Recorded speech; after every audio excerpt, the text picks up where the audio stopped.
What tradition is defended by Aleksandr Dugin? By Cristian Derosa. Interviewed as an expert, among other things, the ideologist gave an explanation about what tradition, quote, is. In recent weeks, the Studio Fifth Element YouTube channel interviewed Russian ideologist Aleksandr Dugin. Influencer Kim Payne went live with the leaders of the new resistance and started circulating rumors about other so-called conservative groups and movements that adhere to what Our Lady and Fatima called Russia's mistakes. Whether it was ingenuity or opportunism that knocked on the door, we don't know. In the same week, Dugin congratulated the Workers' Party website Brazil 247 for the good treatment it gave to his person. During an interview given to the then little-known interviewer Arthur Pinheiro Machado, Dugin disagrees with him on the point that liberalism is only against Christianity. Praising the questions, Dugin disguises but completely disagrees, pointing out as the target of liberalism the entire sense of sacredness and sacredness, which includes both Christianity and African, Chinese, etc. cultures. Sacred? How does Dugin explain his meaning of multipolarity? What's behind this? Firstly, the Russian propaganda nature of Dugin's work is widely known among students of the philosopher Olavo de Carvalho, and it is therefore not excusable for a student to be unaware of this reality.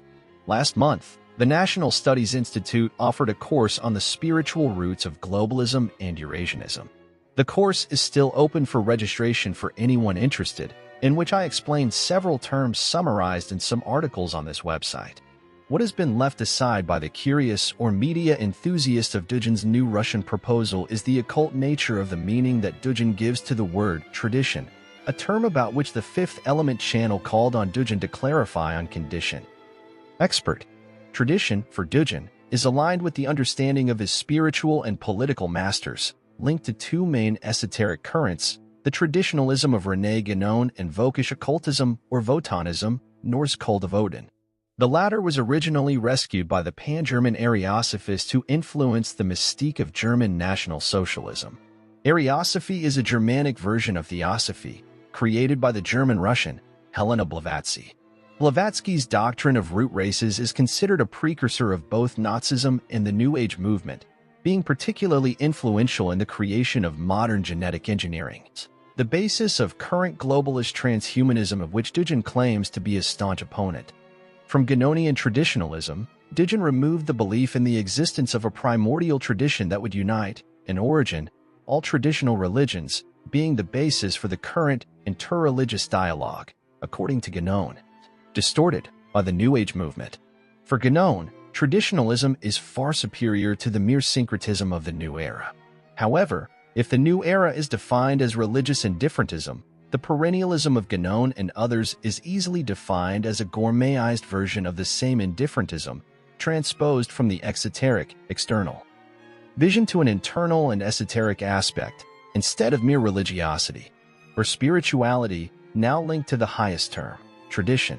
This tradition, Gnostic in its basis, therefore, is the one believed by Dugin, and about this there are endless confessions by the ideologist in this regard.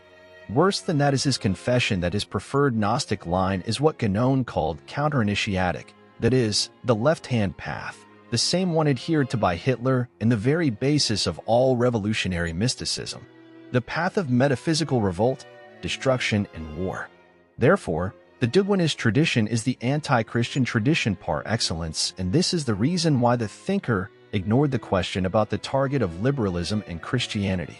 There are only two primordial traditions in human history, the Catholic tradition and the Gnostic tradition, whose bifurcation was generated by the interpretation of the fall.